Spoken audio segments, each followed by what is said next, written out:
Okay, so right here we have an invasive species to the USA. This is Morus alba.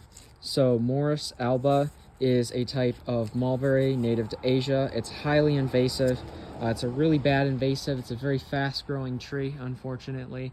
And it's a really, really bad invasive tree. I mean, these will spread like crazy and grow so quickly, and they can grow almost anywhere. They're really awful invasive tree.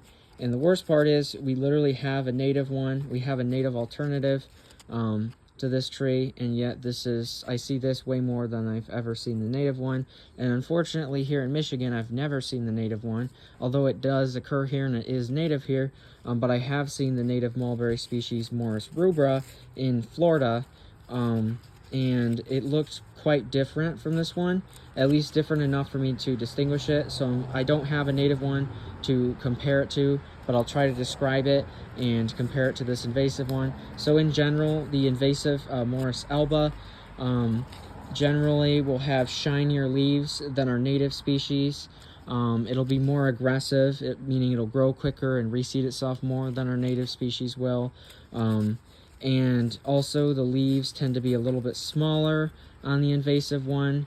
And the native Morus rubra tends to have much larger leaves usually, and they also tend to have less like lobes in them. Lobes being these right here, these parts that like kind of divide off the main part of the leaf. This right here is a lobe. This is kind of a lobe right here. So our native one will have usually fewer lobes. It might have a few, but it won't be as many as the invasive one tends to have. And again, they can look pretty similar, so it can be hard to tell them apart.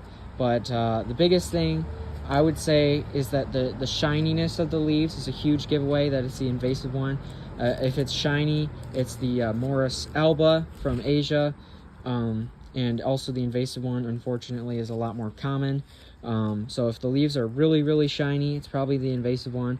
If the leaves are larger than this and the leaves are a lot less shiny, in fact, just barely shiny, then it's probably the native one. Also, the native one tends to have slightly longer fruit than the invasive one does. So there's a few differences. I think also the invasive one, right, so you can see the trunk right there, tends to be kind of more of that tannish color, whereas our native one will have a slight tannish color, but it'll be more closer to like a brown than this like really tan color. So yeah, very invasive species in the USA, Morus alba. Very, very common, very awful plant because it just takes over. Now in its native ecosystem in Asia, it's a great thing over in Asia, thousands of miles away in an ecosystem which has evolved separately from ours for millions of years. But here in the USA, it's a really invasive species, and we have a native alternative which is much better than this one. So yeah, invasive one, Morus alba, and our native one is Morus rubra, which again, unfortunately, I don't have here. I wish I did, but yeah, very invasive species. So if you see this, try to look it up to make sure that it's the invasive one, you know, but it's unfortunately there's a high chance it is. If you see this plant in your yard, you should probably rip it out. Again, I would recommend researching it a little bit, like looking up pictures, just so you're 100% sure that it is the invasive one. But yeah, usually the invasive one, like I said, will have much shinier leaves. They tend to be a lot smaller usually. Again, mulberry trees in general have very variable leaves, meaning that they can be a lot of different shapes and sizes.